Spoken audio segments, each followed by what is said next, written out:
prices slide. Stop now. What's up, everybody? Activ8 Daily.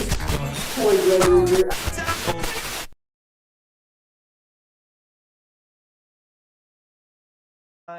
While we entertain and educate. And this episode is brought to you by Reebok. Be more human. Be more human. Get pumped up like Johnny Fosco in Chi-Town. What up, Johnny? How we doing over there? Dude, I'm feeling good. You know, Sunday's the day of rest. Yes. I didn't rest much today, but I'll tell you what. Like I was telling you before the show, Ice Cube has that one song where he says, "Today was a good day." You know what I'm saying? Yeah, hey, it was a good day. I had a good day too, I think for a different reason, but we'll leave that off air. Hey, listen. I ain't mad at you, Fosco. I ain't mad at you. Hey. I do like the Rage Against Machine. I'm glad you noticed. The throw blanket you got going on, or whatever the hell that is. Listen, Zach De La Rocca, Tom Morello, not only are they musicians, but they're prophets. So any member of the Familia who does not listen to Rage, start listening, please. Doesn't matter what age you are, you got to listen to Rage Against You got to listen to Rage. They bring it.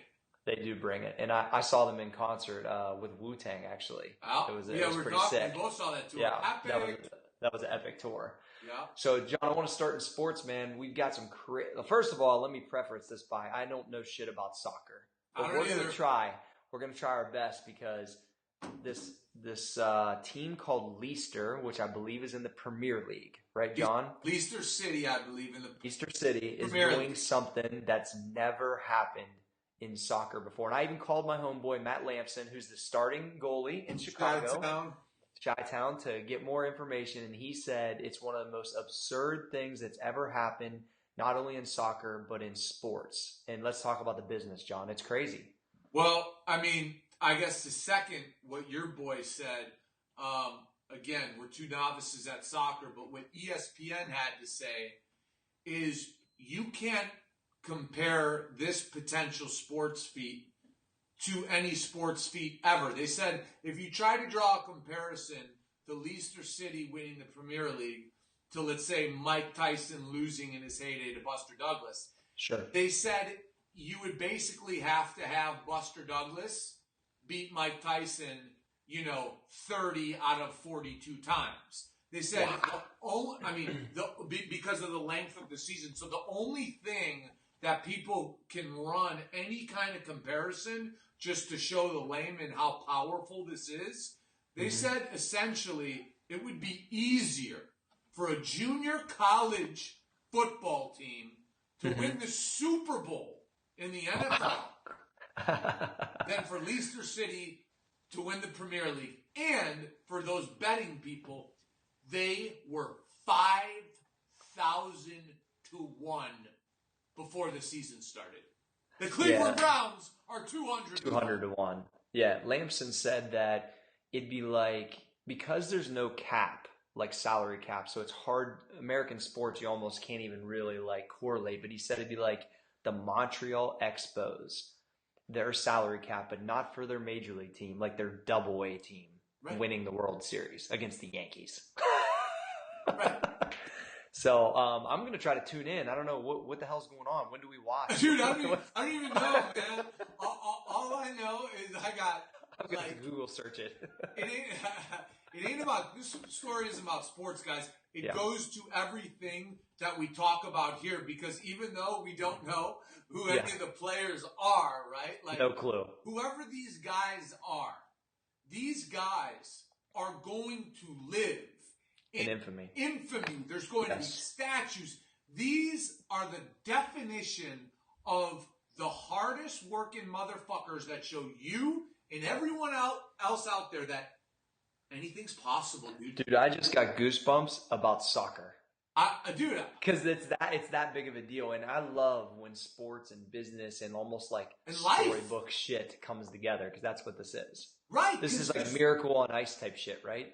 Dude, absolutely. It's Rudy. Can you imagine the amount of sheer will these guys have to? I mean, it would be like me and you getting on the NFL football field against the freaking Broncos, dude. Yeah. We're gonna get lit up. Yeah, it's like destiny of some sort, right? It's pretty awesome. So I'm actually going to about a attempt. season. It's I'm going to attempt crazy. to tune in or do something to watch it, read more about it, just because I'm intrigued. We wanted to talk about it. It's pretty damn cool. So thanks, Matt Lampson, for a little bit of help. I got one soccer friend, so I call him anything-related soccer. So, well, next, John, I think we've had a lot of people that are enjoying the hot seat questions because I think they're getting a chance to kind of learn more about us, and I'm learning more about you, and vice versa. I think it's things that we wouldn't normally ask each other, right? Yeah. So I'm going to start with my 3 questions for John Fosco. Are you ready? Bring it. Favorite WWF wrestler as a kid? Who? I know you watched it. Bro. We all did. Can I do tag teams? Of course. Demolition. Okay. They were so, as a kid, WWE, WWF, whatever, they're truly bigger than life. And Demolition with their spikes and whatever. I used to think those dudes were like awesome. 400 feet tall and could crush a building. So, Laurinaitis, his dad was one of those guys. James Laurinaitis. Yes. So, dude, at Ohio State, when he was playing, people would show up dressed up like those guys. And he said he used to go at Halloween as his dad. That's his dad. How cool would that be? His dad was a boss. Oh, 1,000%. All right, cool. Number 2, favorite G.I. Joe. Are you too young for that? No, man. No, I'm gonna be straight with you. I was kicking it in Castle Grayskull, dude. I was a He-Man guy. So all I know is in G.I. Joe, I believe my brother collected the toys and whatever, who's older than me. But I want to say King Cobra. Is he the bad guy? Yeah. Okay, so that's my guy. Because I always cool. wanted to play with the King Cobra toy. I'm trying to take it back to your childhood, as you can see the theme here. Favorite cartoon? Favorite cartoon, man. You know what's so funny? My mom used to always say to me, like, there's something about you, like, even when I was 5 years old, I acted like I was in my 20s. I mean, dude, I'll probably just go. So you're watching Meet the Press? What? Yeah. You were watching Meet the Press? I loved how the Roadrunner fucked with fucking, was it Wile E. Coyote? Wile E. Coyote, I loved that shit, dude. He would just fucking fuck with them and just run, and dude would fall off cliffs. That was awesome. Yep. That was awesome. There's my 3 questions. You're up, brother. I want to know tell me something that you're proud of, about your sister. Oh, okay. That was real good. I'm extremely proud of my sister for how she's moved up in her professional life, because neither of us went to college. She came here to Columbus. She's 4 years younger than me. So after I was already in business, originally to get her massage license, and she was going to do massage at the gym. Fantastic. That was our plan, right? Well, then she got into sales, and then she was working like a big chemical company. Now she works, I believe, at a company that works with Honda. There's a big Honda plant here. Cool. And she's just continually made more money, worked her way up, and she has very similar people skills to me. She's always helpful to people, and so she has progressed and lived very, financially disciplined.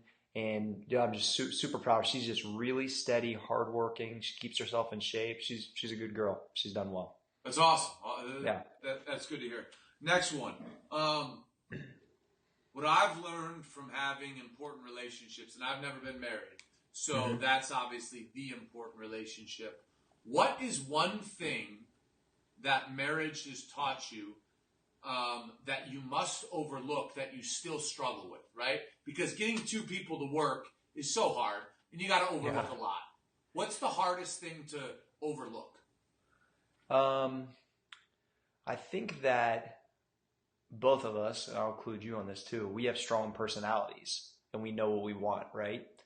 So I think that sometimes, you've got to kind of bring it down a little bit and realize there's another person. You know what I mean? It's not just, And I think that like part of it's the entrepreneur, part of it's the driven part of me that like a lot of our lives revolve around me. And I know that. And so I think that, you know, I got to be conscious of that. And then when I'm checked about it, not get mad about it. Cause I've got to go like, take a deep breath. Yeah. Like here's a good example. Like Rachel said, hey, I'm going to run this quarter marathon. And I was like, oh shit, I'll run it with you. She's like, no, I want to do it by myself. Like she wants me there cheer. Right. You know what I mean? She's like, instead of me going, hey, I'll jump. Like, she's like, no, I want to compete on my own. Like, she wasn't being mean. She was just saying like, you did your thing last weekend. I want to compete in something. I haven't competed in something since I was a kid. That's cool. The kid. And she was like, you know, she wanted me there cheering her on, which I was so excited to do. You know, I was at the mark. She didn't want you kicking her ass. Yeah. Yeah, dude. So it's like, I think that, you know, I'm crazy constantly, John. So it's like and I don't expect her to be that way. And actually, I don't think two of us would work like that. So I think that one thing, like to make sure when it is brought up to just kind of, you know, just kind of realize it. So that's one thing that I try not to like go, wait a second. No, I want to do it this way. It's not, you can't always be like that. You gotta soften up a little bit. So. Absolutely. This is a tough one, but to me, it's one that, to my knowledge, you know, you're okay with, and I'm interested in it. What is it like losing a parent unexpectedly? Man, it punches you in the face fast, dude. It's one of the things, and this is how I always explain it. It's so sudden. And anytime you lose anybody close to you unexpectedly from a heart attack or a car wreck or anything, it's like, it's just so final. And there's no goodbyes. I think that's the weirdest thing. Like people have asked me before, if your dad was sick, would it have been easier?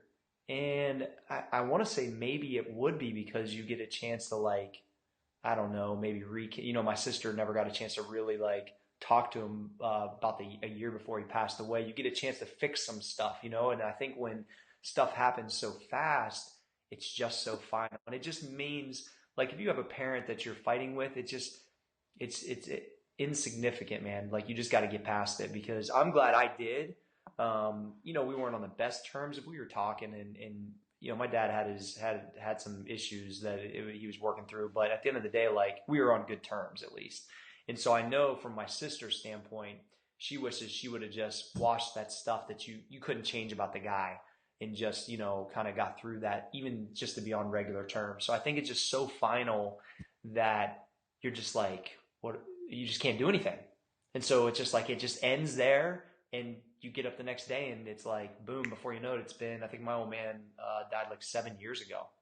And every year when the date comes around, you know, I mean, I definitely reflect on it a little bit, and it makes me, it molded me from that time. I mean, that's why I wrote that part of my book called The Daily Perspective, because that day was so shitty for me that it makes all the other days much better. So I think that it really became part of me from that day on, of how I just operate.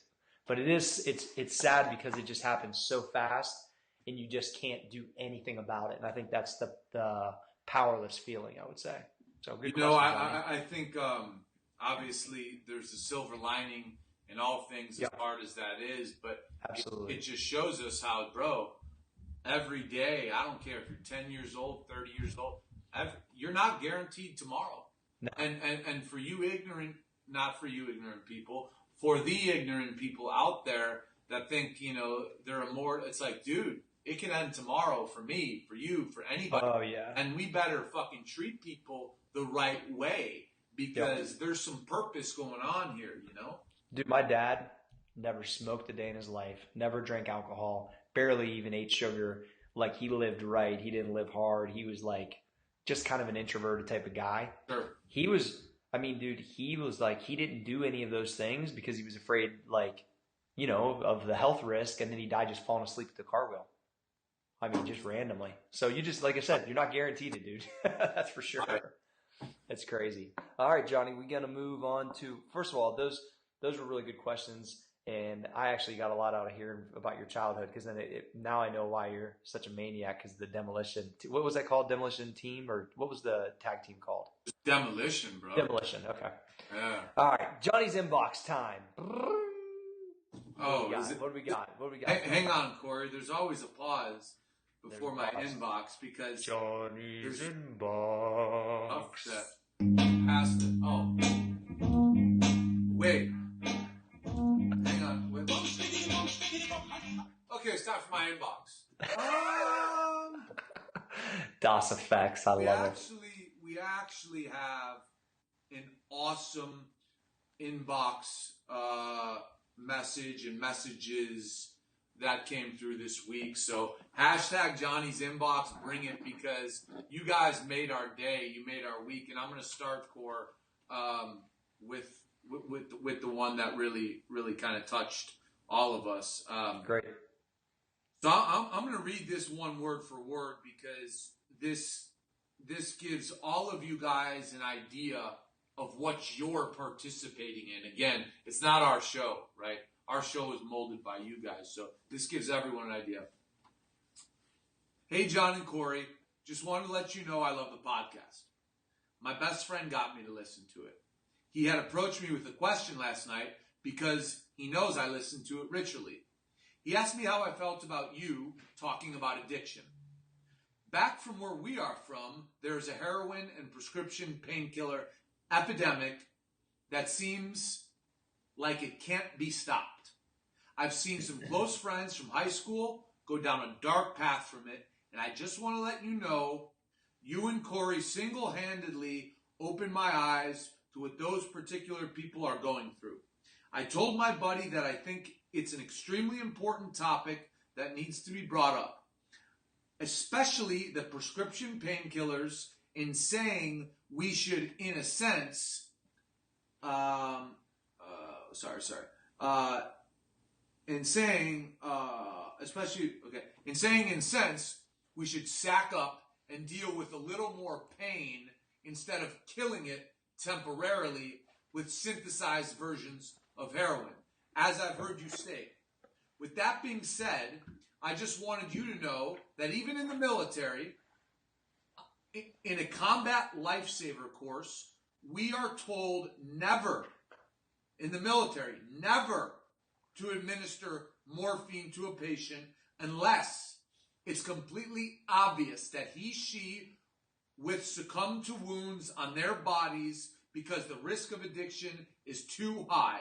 I think that you should know that even the military realizes these things, and we try to stop it before it starts. Love the show. Please keep that fire coming, brother. Respectfully, Dylan. So Dylan, first off, Thank you for protecting our country. Thank you for being a soldier. Thank you for doing what you do. Thank you for participating in the family. And I think it's fantastic that the military makes it very clear to you guys not to administer morphine. Now, we're here to make things better and stronger. So, maybe what we'll reach out and talk about, Dylan, is what are their outlooks on administering Vicodin or Percocet? Because we're here to beat the shit out of this problem. And I think the military has a great policy with morphine. But morphine, just for you novices, morphine is like at the top of the food chain when it comes to strength.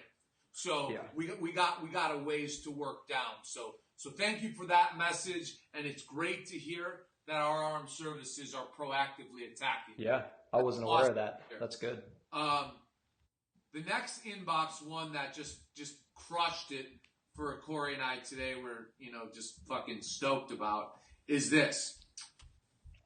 Yo, Johnny, got to give a big shout out to Activ8 Media and the Familia. I just graduated college with my bachelor's degree in poli-sci today. I got to thank you and Cory G for the motivation and the push to get through that last stretch for graduation. You guys are changing lives.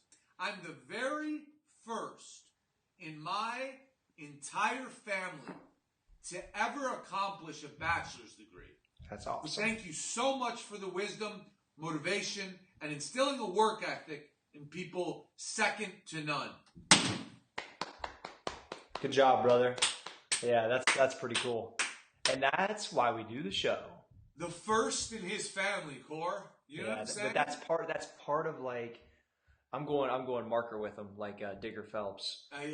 That's the key though, is like somebody, that's why I preach it so hard. And when I wrote in the mindset manual was somebody has to be the first guy or the first girl that changes it. They change the landscape. Somebody has to step up and say, our family tree is going to be different because of me.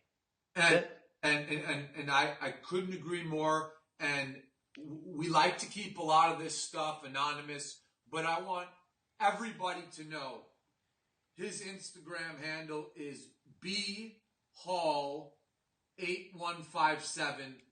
Do me, do Cory, do the family a favor, and go congratulate Brian on a paramount achievement. We're fucking proud of you. Yeah, man. You're a fucking valued member of the family. That's so cool. Yeah, very cool. Good job, Brian. I love it because that's how the change starts. And then there's going to be some other younger cousin, some other younger, brother that's going to see that and say, "Oh, that's what Brian did. That's what we do now." Like that's how it starts. And that's pretty neat. So you're absolutely right. He's going to be the guy in the fam people look up to. Absolutely. I mean, big ups. That's awesome. That's Cor, awesome. I need you to kind of hang on, be quiet for 1 second.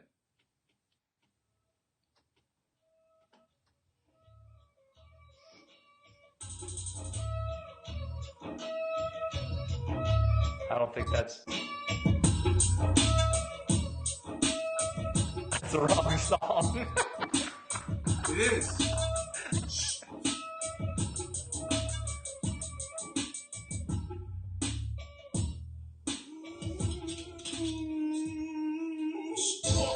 Oh, there it is. There we go.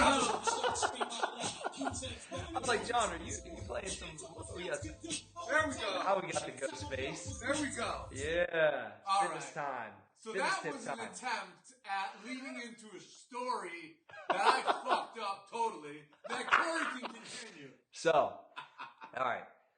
Last weekend at the muscle trifecta, the last leg, I was doing powerlifting. And so we had the playlist on at the gym, and Dustin and I who own the gym are huge Wu-Tang fans, and especially Ghostface and Raekwon. So a Ghostface song comes on, and there's a guy from Twitter. Cory, give it five seconds. All right, go ahead.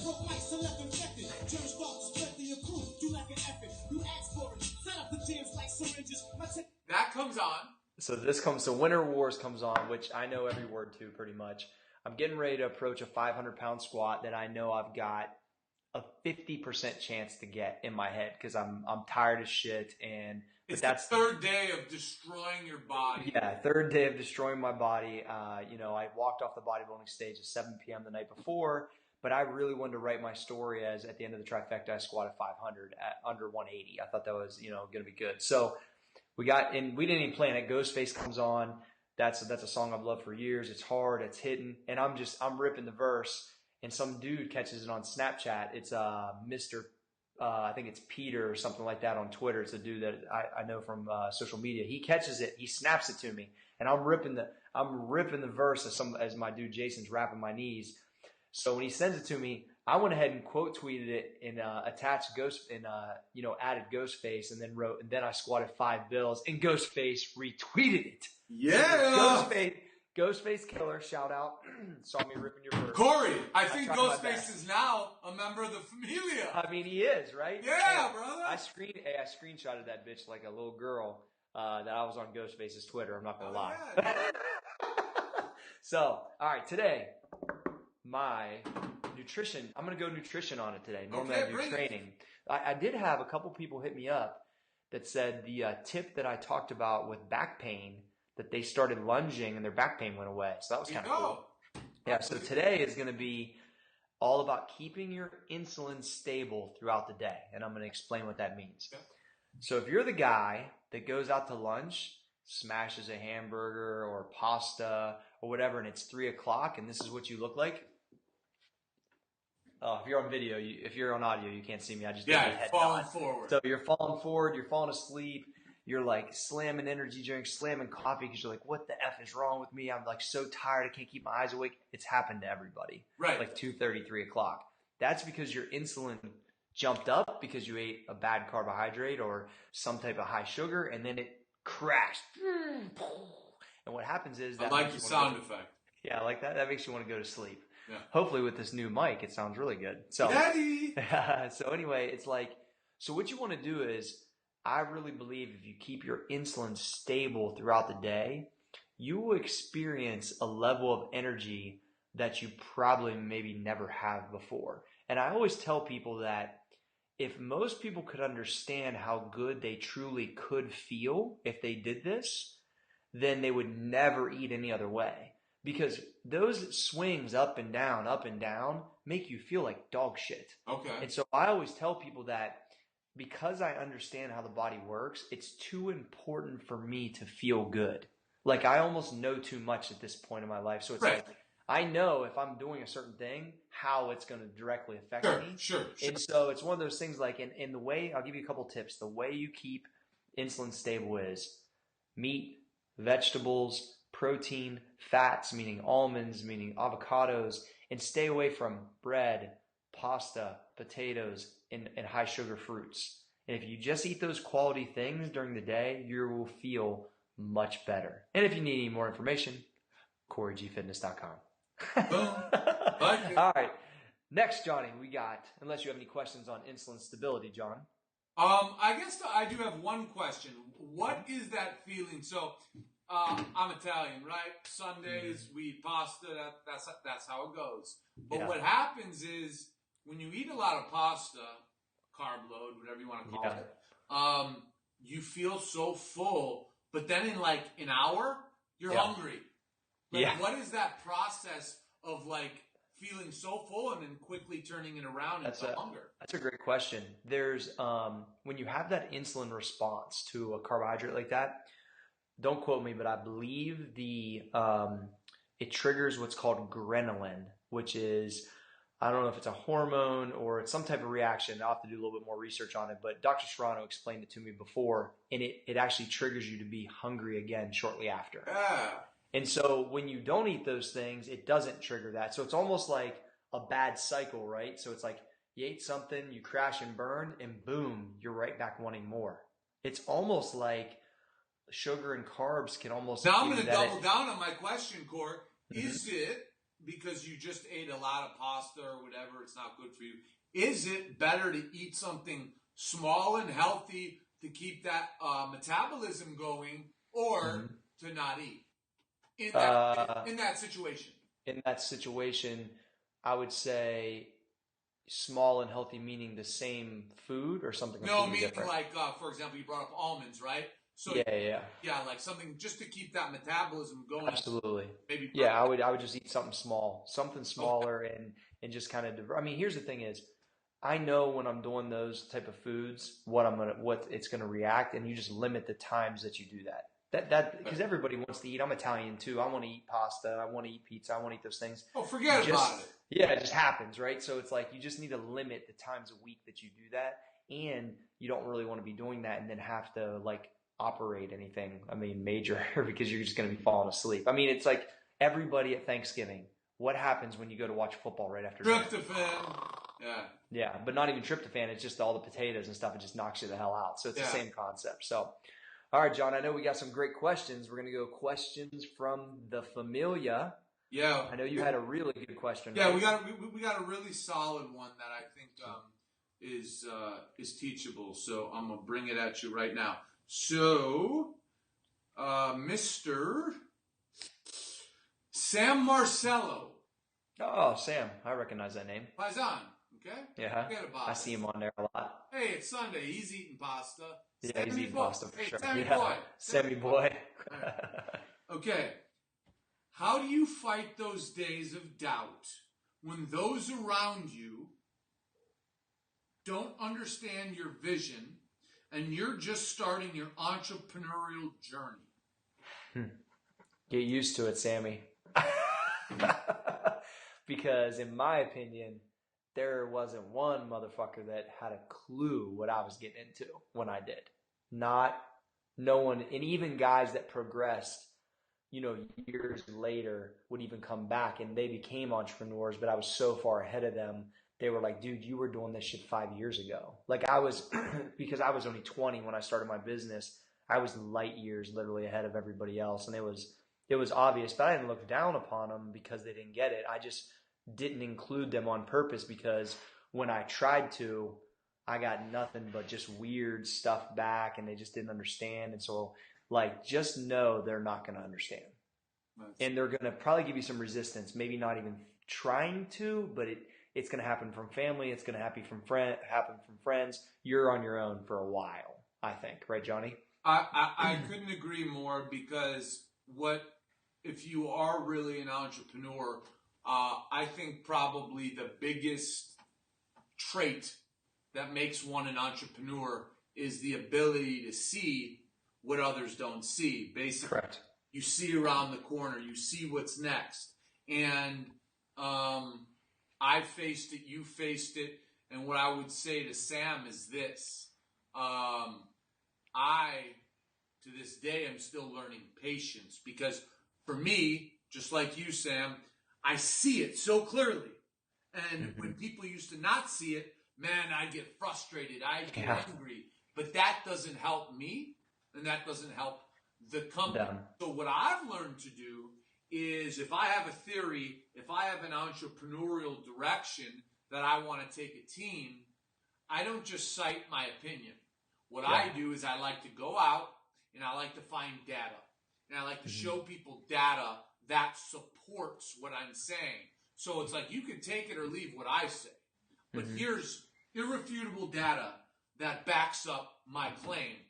And what I've found is that makes people a little more comfortable because when people are working in a situation and they don't understand the vision, the first thing they think is this: oh shit, I'm not going to have a job in 3 months. This guy doesn't know what he's talking about. So that's why you got to understand and expect people not to see your vision. I mean, you know what I'm saying? You think Steve Jobs, Elon Musk, you think any motherfucker when Elon Musk said, hey, I'm going to make spaceships and I'm going to rival NASA with SpaceX. You think any motherfucker in the room thought that dude wasn't smoking crack? Are you kidding me? I got one for you. Hey, let's spend millions of dollars putting logos on people's asses that are in a sport that people call cockfighting still. Yeah. And that's going to spread. Payne. Yeah, that's going to spread your supplement business. I mean, and let's market with stuff that's free called social media. I mean, people just they didn't get it, man. But then when I'm quadrupling sales, again, Cory, you were ahead of the curve, right? You were like 3-4 years ahead, and that's what an entrepreneur is. They see what others don't. Yeah, and so I would not take it to heart, though. That can limit you if you're taking that to heart. If you're a true entrepreneur and people are giving you that back, because you just need to assume that they don't understand, they don't get it, and they don't see it. And Cory, I love that you said don't take it to heart, because what I love about what we do here is we give people the straight look. So to let people know when me and Cory talk, when Cory says something to me, when I say something to him where we don't necessarily agree with each other, we will preface it. All right, bro, you may not like this, but just so you know, I'm trying to do this. He does it to me, I do it to him. But the point is this. People aren't... It's the disclaimer.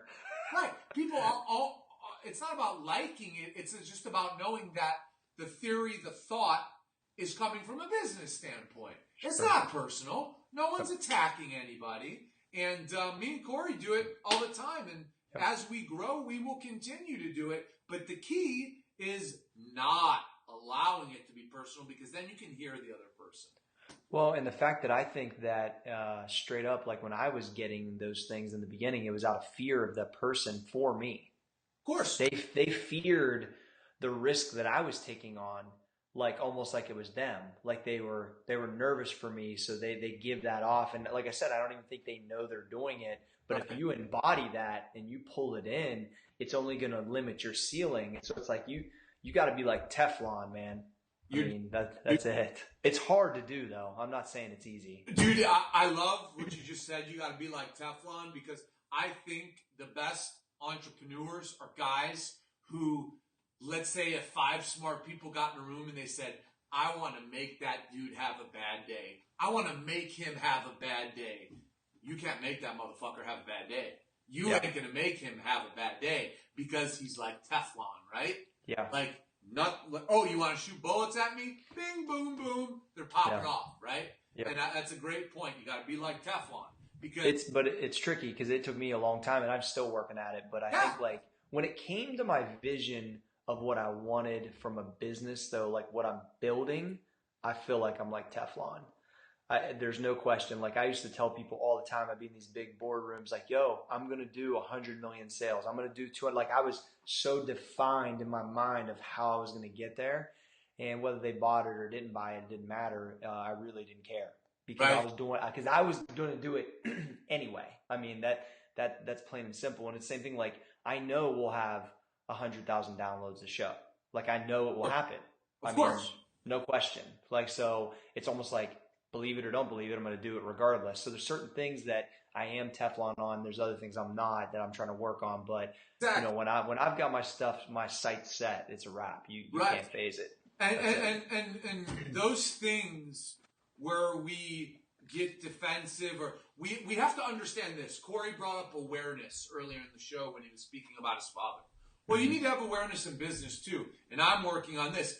We need to understand that when someone is proposing from a deal all the way down to an idea in business, whether we know it or not, and I would recommend to start knowing it, we are all going to have a natural bias towards our personal interest, towards our personal interest.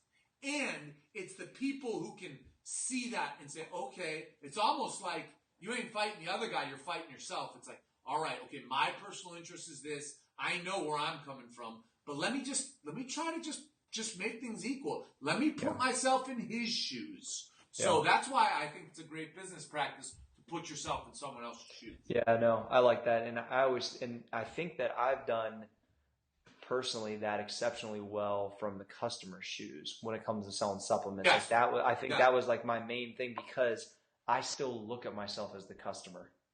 Because I was the guy watching Bill Phillips doing all like I was the customer. I'm the guy at the little home gym. I'm the guy. I'm that guy. So it's like now I'm selling supplements to those guys. So what would I want? So literally I believe that my whole marketing / value added strategy of social media and content really was devised because I'm one of my customers. Right. I am one. That's who you are. Exactly. And what's funny, it's like for me, it's weird. It's like it comes from, I don't want to say hatred, but I have a hatred for people who get close to you who are not loyal. So the biggest mistakes I've made in business are being overly loyal. And because I never want to be the guy that anybody, I don't care what they say, but if they're right about, you know what? That dude's a snake. He sold out. Lied to me. He went behind my... Like, that is... Might as well kill me. Because I can't have that on me. And that's why Italian. Loyalty to me is... Man, it's like loyalty or death. Well, I think that going back to our days when we worked on different sides of the table, Johnny, I think that was one thing that was known about you for years with our business at Muscle Farm with you at VFD. Like, we just knew that about you. And you showed it so many times it was not ever in question, which is pretty cool. Yeah. So that was exciting. All right, Johnny. So we're going to go to money time, but within money time, it's going to be a little different. Okay. We're going to go 3 key examples of what we would like to call IG Wantrepreneur. What did you call it? Wantrepreneurs? Hashtag Wantrepreneur. Okay, guys? What's the definition, Johnny? WANTREPRENEUR. Nice An entrepreneur, we all know what an entrepreneur is. A wantrepreneur is someone who wants to be one, but don't want to put in the work. So they're like a fake-ass entrepreneur that puts on this fake front that they're on boats and they're in mansions and they're driving Bentleys. And I can say this, a lot of people, I didn't get active maybe until 2 months ago on Instagram. Never, right? The @John Fosco tag saw about one post every year. Okay? Yeah. So basically, what I'm seeing now is I'm seeing some people with entrepreneur in their title, this, that, and the other, that are fake as fuck. And it pisses me off. Yeah. You know what? If you're listening, don't follow me. Unfollow me. Don't like my shit. Don't comment on my shit. It pisses me off for this reason. Because there's nothing harder than being an entrepreneur. And it's such a motherfucking grind. Yep. Don't go and show people yachts, girls, and mansions when you're sitting there talking about the grind and an entrepreneur, man. An entrepreneur works. Yeah. An entrepreneur ain't sitting in Turks and Caicos, on his yacht. He's working, dude. So when you do that and you have kids look up to you, you're doing a disservice, you motherfuckers. So cut that shit out. I think it's the percentage of people that really live like that to the percentage of people that are perceiving that they live like that is pretty off right now, right? Yeah, man. It's like it's like if you have money, that's fine. I ain't hating on anyone who has money. No, of course not. But because you have money, that doesn't mean you're an entrepreneur. Okay? And an entrepreneur, it's like this, right? We always, in fighting, it's probably like in weightlifting, the same thing. The guy you got to be scared of is not the guy who talks about how he knocks people out. It's the quiet guy who goes about his business. That's the dude who's going to knock your motherfucking ass out, okay? Yeah. The real big entrepreneurs probably aren't even posting on Instagram, Johnny. They don't need to talk about it, dude. And guess what? They're working. Yeah. You know, so, I mean, I think Dan Bilzerian screwed everybody up. I like Dan Bilzerian, but I mean, it's that showboat, that crazy lifestyle, and it gets you a lot of followers. I think that's part of it, and I just feel cheesy, like putting. I don't want those followers. Yeah, I don't want those fake motherfuckers. I feel kind of like a guy like Floyd. Okay, we'll use him for example. Like everybody knows how much money he makes, so like when he's driving like Bugattis and shit, that's just his life, right? So I don't feel like a guy like that fits what he does. And but guess what? Floyd earned it. Correct. Exactly. And it's obvious because it's on paper that he earned it, right? So like putting my car on my Instagram like 3 times a week just seems cheesy to me. I don't know. It is cheesy. And that's what we're trying, guys, what we're trying to do here is develop minds. When you turn on the TV, what do you see? You see reality shows in Beverly Hills with Bugattis and Maseratis and Bentleys and mansions, man. Man, that ain't real life. What we're bringing here is real shit. And me and Cory are entrepreneurs. We have money, but dude, it ain't about the money, dude. Yep. We're trying to teach people, and we ain't saying we're the best. We ain't even close to saying that. We're just saying we've learned things that we believe, and we hope we can use to help. So those wantrepreneurs, #wantrepreneurs, when you see them on Instagram posting repurposed content, repurposed quotes, they can't even use their fucking head to come up with their own quote. Tell them, man, get the fuck off. Get out of here, bro. Because we're not judging them. We are not judging them. What we're doing is we're protecting our youth. Yes. Because a lot of young people want to be entrepreneurs, and you know what? We want to support them. We don't want them thinking you get a boat when you're 25, because you don't. Unless you're Mark Zuckerberg. How many Mark Zuckerberg? And it does happen, but it's a small percentage. I always tell people like, hey, I didn't even get the Muscle Farm opportunity until I was in business for a decade. Grinding every day as a personal trainer, growing my gym. Like the opportunity to sell supplements and create my own brand didn't happen till almost I was 30 years old. Of course, bro. My home went into foreclosure when I decided to be an entrepreneur. It went into foreclosure immediately because I didn't have any money coming in. What did I say? I didn't cry. I said, fuck, man, I better make this business work. Yeah. It's called sink or sail your own ship. You literally have no choice. Fight or flight. Fight or flight. Yeah, that's exactly what it is. So the biggest thing is don't be duped by these guys. Make sure you're following real people. And don't be discouraged either. Do not be discouraged. Well, because that's what could happen is like, well, I'm 23. I've been in business 4 years. I don't have a yacht. Like you can't match up against that. That's not reality. Most guys that I know that are very wealthy been in business for like 20 years. Like they've been doing this shit for a long time, and now they can do whatever the fuck they want because they earned it. And shit just doesn't come overnight. It's like I told people when I was speaking for Campus Protein at the gym, I said, look, my rap album didn't go platinum overnight. It was a decade, and that's how most of those guys are too. It takes time, so just be patient. It's hard, but be patient. Yeah, you're absolutely right. And the one thing that is more important than anything in my mind is, you can get rich, right? You can get rich being an entrepreneur, right? Cory and I might get rich. We might be rich. We might know people who are rich. But you know what? And this is the truth. The majority of people I know who are rich aren't happy. And that's just damn. I ain't naming names. Yeah, there's a lot like that.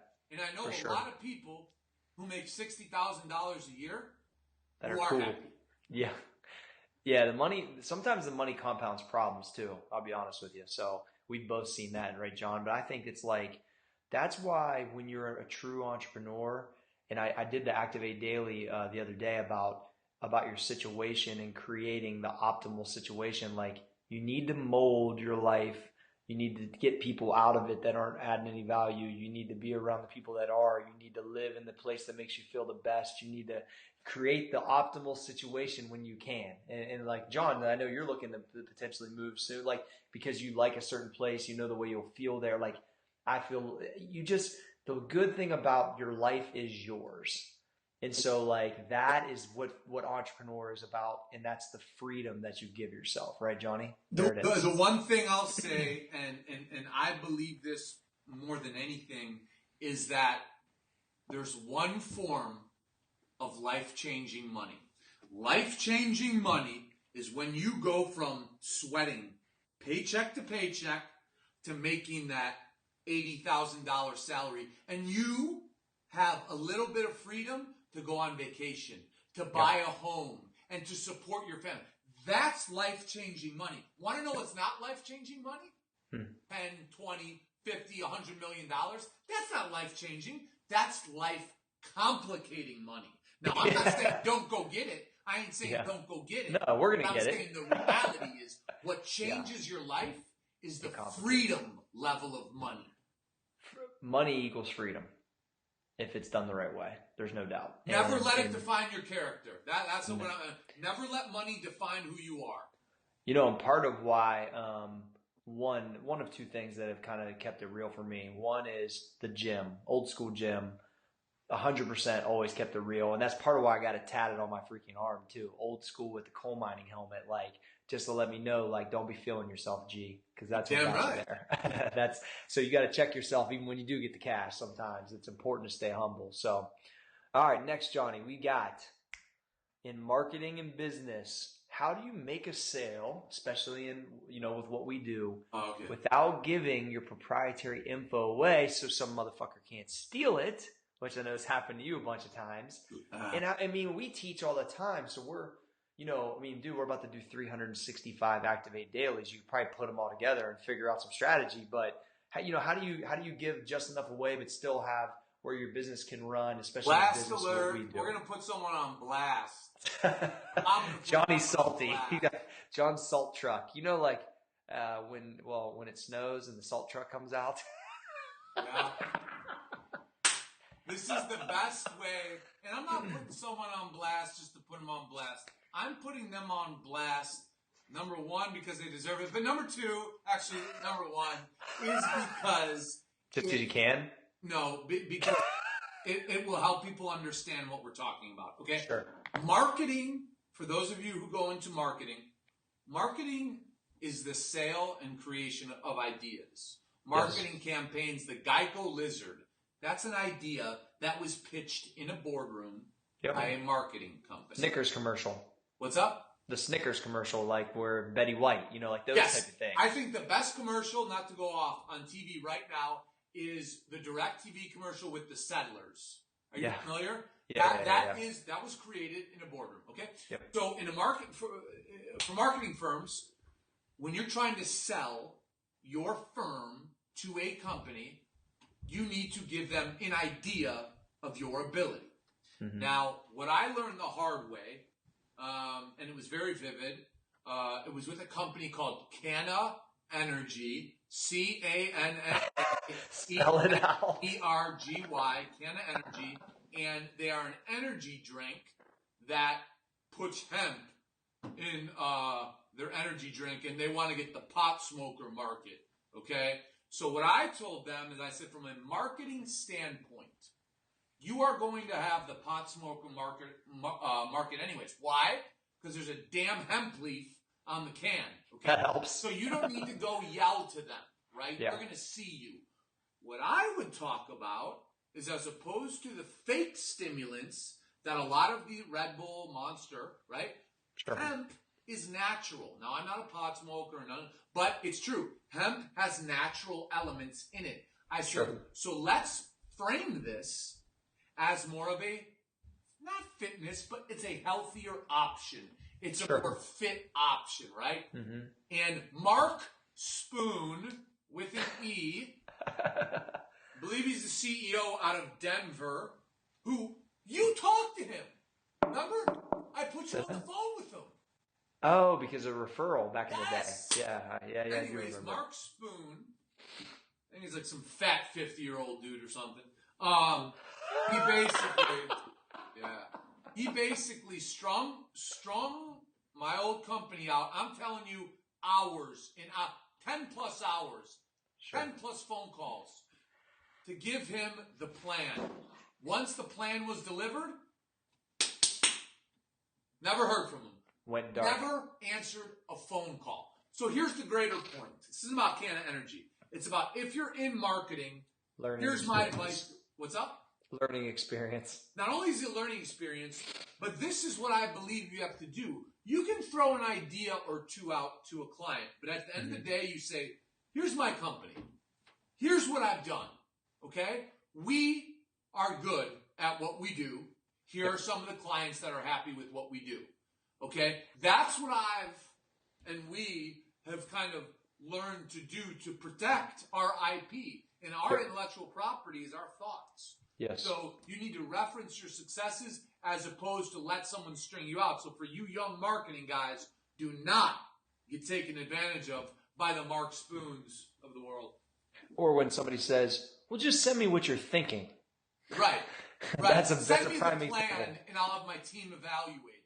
I've had so many people say, hey, Cory, like, man, the way you built, social media, Muscle Farmer, the video series that you're doing now with Activ8 Media, just send that over so I can look at it. I'm like, yeah, sure. Let me go ahead and send that over, buddy. Let me take my life's work and what I've learned over the course of 15 years and just send it to you. Not a problem. Not a problem, buddy.